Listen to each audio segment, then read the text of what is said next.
So the question becomes, why is lying even more important than all these other things that may have happened and been a part of discovery for wives?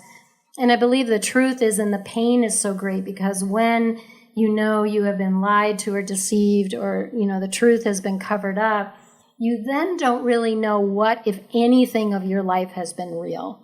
So it upsets the entire apple cart of your sense of reality. And so it's understanding that piece of it creates more pain, actually, for wives than the behaviors that have been confessed.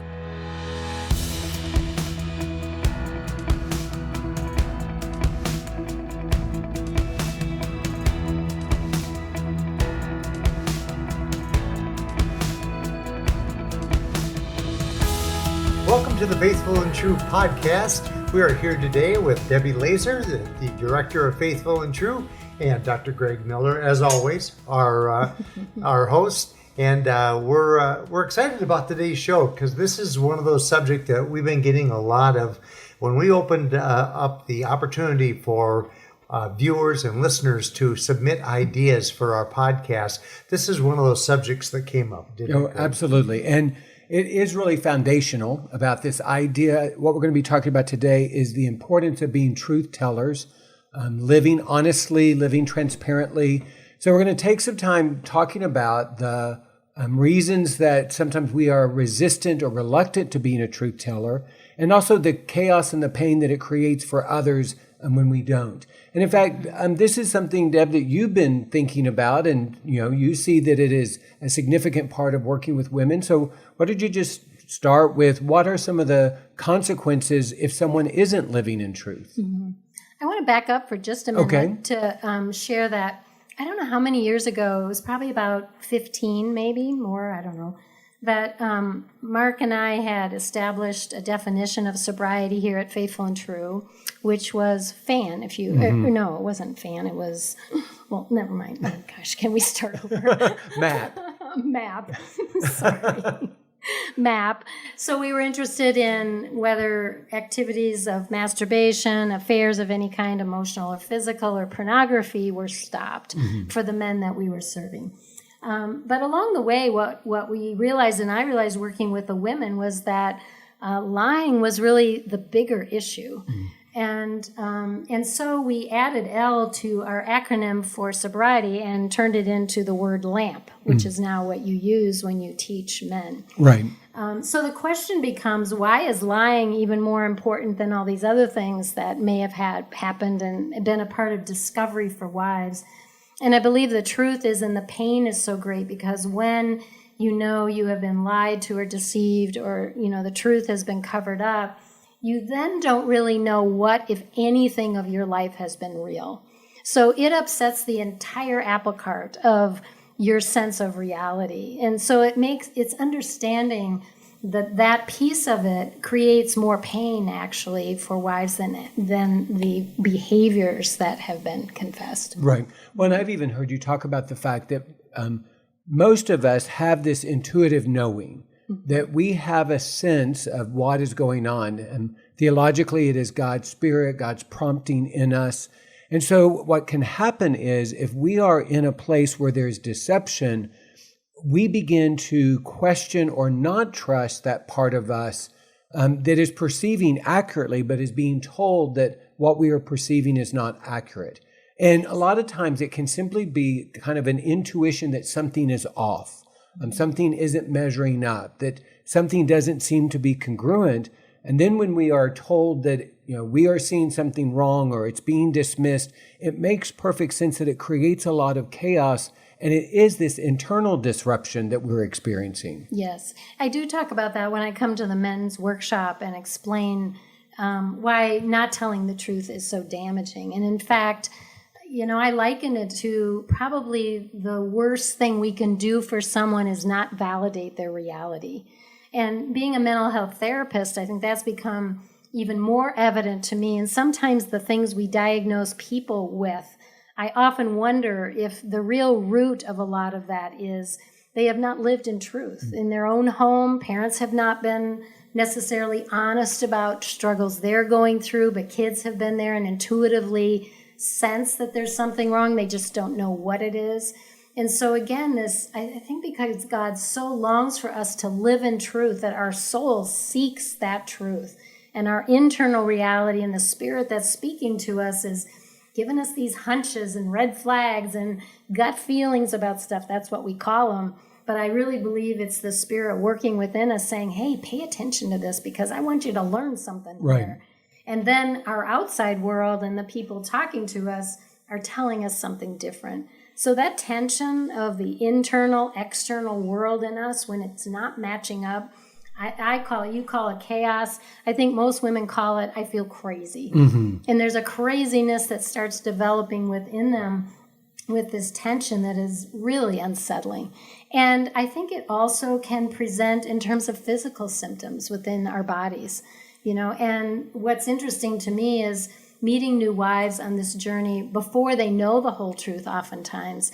And when I talk with them about anything physical they're challenged with in this day, a lot of times they have many things that they are challenged with, headaches, migraines, back pain, gastrointestinal issues, you name it, on and on. And when they enter the journey, and if with some of our help we go through our disclosure process, truth is revealed, they're living with this new foundation, things are matching up, their reality is starting to be validated. What's interesting is how many times the physical symptoms start to subside. That was true for me too. Yeah. One of the things that we talk to the men about is the best gift that you can give your wife is the truth. And then she gets to decide how she wants to respond. She has the information then that she needs to determine how she wants to move forward. So let's just talk a little bit. I think most of us grew up in an environment where we were told the value of the truth. We know from Scripture that the truth sets us free, and that's something I've actually experienced in my own life. I spent so much of my life in hiding and deception that when I began to really be honest and truthful, I began to experience that freedom. In fact, we teach even painful truth creates freedoms. And also this idea that part of the description of evil is the father of all lies. And so we know that there's this painful, disruptive part of lying and hiding and deceiving, and yet we still gravitate towards it. So let's just take a moment and talk about why would a person choose to lie when maybe cognitively, intuitively, they know that what they're supposed to be doing is telling the truth. I think it's interesting to look back at all of our lives when we were little people, to look at some of the ways we learned to cope with life when it got hard. Because back then when we're small, we don't have a lot of choices. We don't have a wallet with money in it. We can't go to a hotel and get away from people that are hurting us. We can't. We don't have a car to go any place and take care of ourselves. So we're very limited. But in that place, I think what's amazing is we've been gifted with a couple of ways we can take care of ourselves. One of those is to dissociate. And probably people have heard about that a lot. We can make our minds like go somewhere else so that whatever is happening right here, it's almost like we're on the ceiling of the room or something, watching down, but we're not experiencing that. That dissociative aspect is something that I know Mark talked with me a lot about when he was abused as a young boy. That's what he learned to do. I think because I didn't have that kind of abuse in my life, it was very foreign to me how he could do that. And dissociation can be used very healthily in many of our careers. For instance, you want your surgeon to be able to dissociate if he had a fight with his wife that morning. You don't want him bringing it in when he's operating on you. And I know Mark was able to give these wonderful funeral messages when we knew some of the people that were part of that service because he could dissociate. And I've always said I've never been good at that. My emotions are right there. But interestingly enough, another thing we can do is we can learn to lie when we're very little. And oftentimes, and I've heard that one of the main reasons we lie when we're little is because we believe we're going to get punished in a way that is well beyond what we believe is appropriate for what we've done. So it's interesting that even little ones are already kind of conjuring up, that was very severe punishment for what I just did. Right. And so they learn to lie to avoid that, which isn't that brilliant when you think about it. Yeah. I mean, One of the things that we talk to the men about is if we are effective liars as adults, it's typically because we learned it as a child and others were modeling for it, modeling the behavior. And one of the examples I use is I've heard so many stories of Christian families that are going to church and everybody's yelling and screaming, but as soon as the car pulls into the parking lot, everybody acts as if everything is okay. Well, the child is observing that. Or maybe, you have a situation where the mom and dad is angry and upset, or maybe they're withdrawn and silent, and then the phone rings, and then immediately they respond in this calm, nurturing, inviting voice. Well, again, the child is observing that and discerning. There are some behaviors that are private. There are some behaviors that are in public. There are some things you say. There are some things you don't say. And so even in the way we observe our family navigate authenticity helps us to understand different ways that we're supposed to deceive or lie, or different ways that are acceptable. Because if the goal is authenticity and transparency, anytime we experience something that is an alternative to that, we begin to understand that as a viable, acceptable option if needed. Well, there are many reasons. I mean, being punished would be one way that we might choose to lie to avoid something like that. But there are many other things that we might want to do, like we might want to lie because we are avoiding somebody's unhealthy reaction. And it's just so uncomfortable. If we know somebody's going to be terribly mad or sad or scared or something, we might just not tell the truth so that we don't have to put that person through that emotional ringer, so to speak. And I think this is especially true for children that grew up believing they were responsible for their parents' emotional well-being. If one of your parents had a strong temper and, even one of the other spouse kind of modeled, well, we're not going to talk about that because that will make them angry.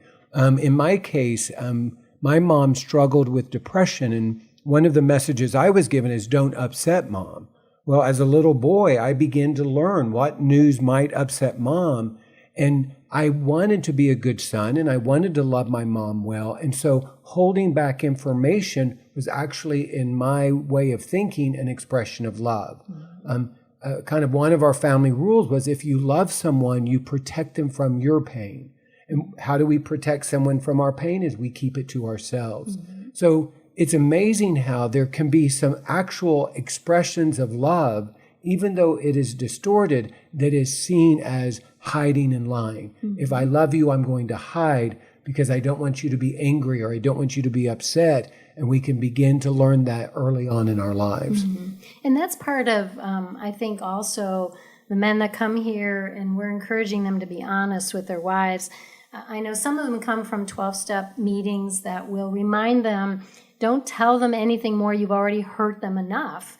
And so more information would create even more pain. So it's kind of in that same order. Let's prevent them from feeling that kind of pain by just not telling them the whole truth.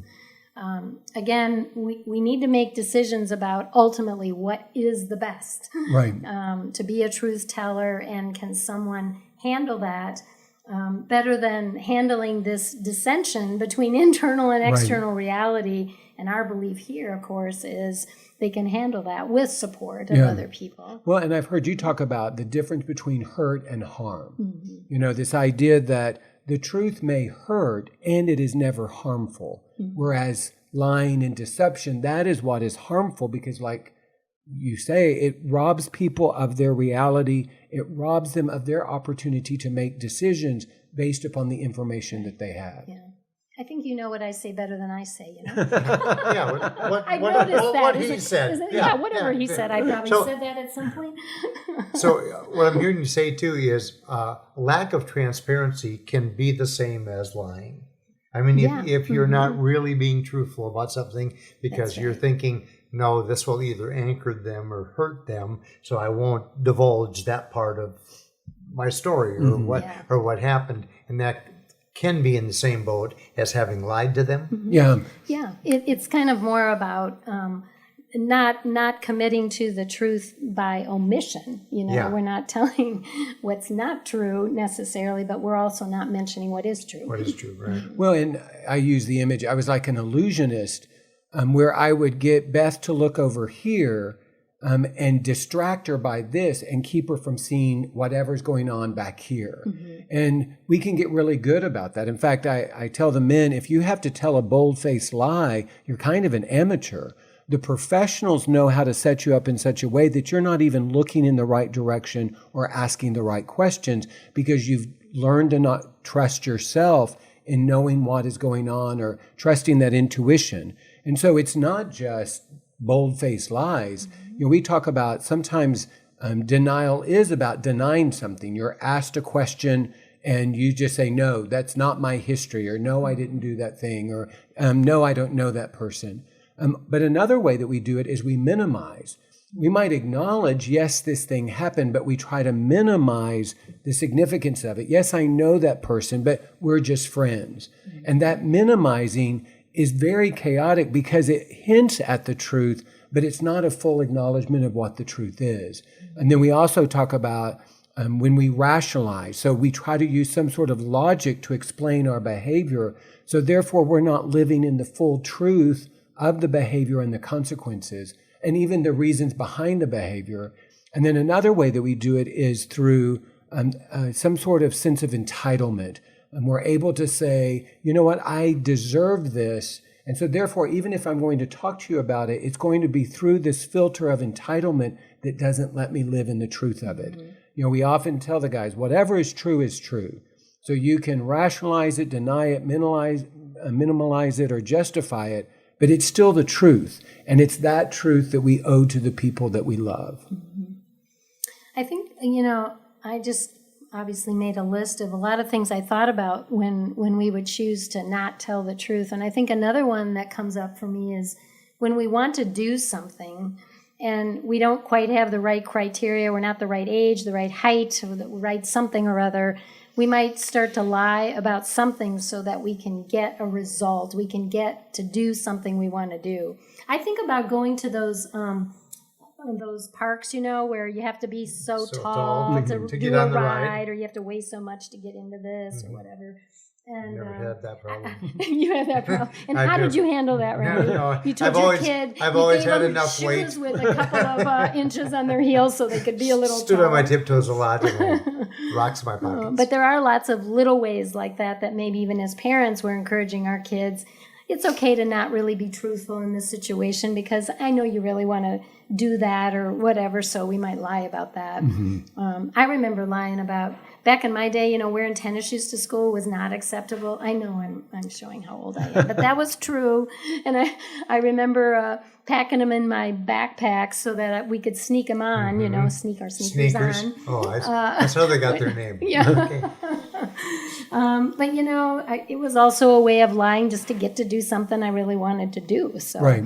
And it is interesting how this is a way that we're able to rationalize our decision so that if there is a standard or if there is an expectation and we don't agree with it or we don't believe in it, then we can justify our behavior by saying, well, this isn't a valid rule anyway. It's okay if I do this. Yeah. And it's those subtle messages, especially that we experience it as a child, even if unintended, the message is there's certain things that you need to be truthful about, and there are certain things it's okay if you're not totally truthful about, or in this case, not truthful about at all. And so, one of the things that we talk to the men about is many times when we are exposed and it is discovered that we have been lying about things, there can be this sense of moral judgment, that it's because we are amoral that we have been hiding and lying. And the reality is, what I see more than anything else is we're just afraid. Yeah. Whatever the fear is about, I'm afraid I'm going to be rejected. I'm afraid that I'm going to be judged. I'm afraid that I'm going to be alone. That fear is enough for us to be able to create this system of lying where we're trying to create safety. And wouldn't you say that's the number one reason probably for a lot of the lying in a marriage around addiction is the fear of losing your spouse? Right. Yeah. And maybe you have heard this, but in working with couples, there are many women that will say, I never gave you a reason not to trust me. and maybe there were times that she overreacted in something, but consistently she was open and she was safe. And one of the things that we want people to understand is this pattern of deception predates the relationship. That we learned this as children. By the time I met Beth, I already had some patterns of hiding and lying that I had learned as a child. And, kind of like what I believed with my mom is if you love someone, you protect them from your pain. If my job is to keep you from being upset, and one of the ways I can do that is withhold information, those core beliefs were already in place by the time that I met Beth. I just brought them into the marriage. Here's someone that I love, so I'm going to protect them from my pain. And here's someone that I love and I don't want to upset them, so I'm going to keep certain information back. So one of the things to understand is that this pattern of hiding and lying is learned early on, and then it is brought into the relationship. And so many times, the wife can rightly say, I've never given you a reason not to trust me. And that can be absolutely true, because it's not about trusting the wife. It's more about the fact that I can't trust my truth, so I hide it, and then I bring that into the relationship. Mm-hmm. We talk about, just briefly here, I would mention that one of the things we study is the developmental cycles of an individual. And Eric Erickson did, some wonderful work on that. And I think one of the very early stages for a child is to decide whether they can trust or they're mistrusting those around them in their environment. And like you say, our early life experiences add so much to what our beliefs are about that. And I think, like in our case, Mark's early life experience was that he was hurt by people very early on and abused. And my early life experience was that I wasn't. So I did have very different beliefs about truth-telling and needing to lie. It never really occurred to me except for those sneaker things. And there were probably some others like that too. But all that to say, I think we came into our marriage with some very different belief systems about truth-telling and just patterns we had gotten used to. So it is hard to convince wives sometimes that the lying is not because they're trying to deceive you necessarily. It is a pattern that comes in, and the fear might be more about losing you than trying to deceive you. Right. Well, ironically, one of the things that we talk about to the men, the people that we lie to the most are many times the people that we love the most. Mm-hmm. It's the people that we're most afraid of losing. And it is, we will own it, is distorted thinking. It is not right thinking, but it does make sense. You kind of alluded to this. So some people grow up in environments where people are not perfect, but they're safe. They are available. They are kind. They are caring. So if I grow up in that environment, I'm going to grow up believing that people are trustworthy. If I grow up in an environment where it's not always safe, where people don't follow through, where people aren't available, where people maybe invade in very harmful ways, then I'm growing up with a sense that people aren't trustworthy, and I'm going to be suspicious. Well, if I enter into relations with a certain level of suspicion, then it's going to be cautious. I'm going to wait and see. I'm going to hold things back. And it may not be obvious. It may not be evident. And yet it is going to influence the way that we relate to someone else. So if I start with the belief you are trustworthy and I'm going to trust you, that leads one direction. But if it's I am suspicious and I'm not sure I can trust you, that's going to lead to another direction. Well, I think we want to make our audience clear about our beliefs that lying, hiding, covering up, deceiving, whatever we want to call it, is incredibly hurtful in trying to develop an intimate relationship, emotionally, spiritually intimate relationship. So we hope that you don't take on the belief that just because we're talking about various ways and we all do some of these things, that one is necessarily equal to the way another lies, because some of them are very egregious, for sure. But we're just trying to also point out that it's such a more complicated topic than just deciding that someone is a liar, is gaslighting, or whatever it is. And, I personally never do any of that. I don't know that that's a truth either, because I think we all can fall into ways of that, and maybe we can become more partners in understanding some of why we do what we do, when we can take a look at how we also, stray from the truth at times in terms of our own life. Yeah. Well, and we often talk about this idea that understanding does not in any way minimize the significance of the consequences of it. And a lot of times, if we seek to understand something, there can be this intuitive belief that we're minimizing the behavior. But the reality is, to understand the behavior is actually to take the behavior seriously. And that's, language that we use around here. We certainly don't want to minimize it. And at the other end of the pendulum, we don't want to catastrophize it. Minimizing it means I'm not going to take it seriously and recognize the pain and the chaos I've created for someone else. Catastrophizing it, though, is over-focusing on it in such a way that it leaves us feeling hopeless. What we're desiring is to right-size it, and at the heart of right-sizing it is the truth. Whatever is true is true. And so if I'm able to live in that truth, even if it's a painful, chaotic truth with consequences, that truth is still going to set me free. That's the right size of time for this podcast. You wrapped it up beautifully, Greg. Thank you very much.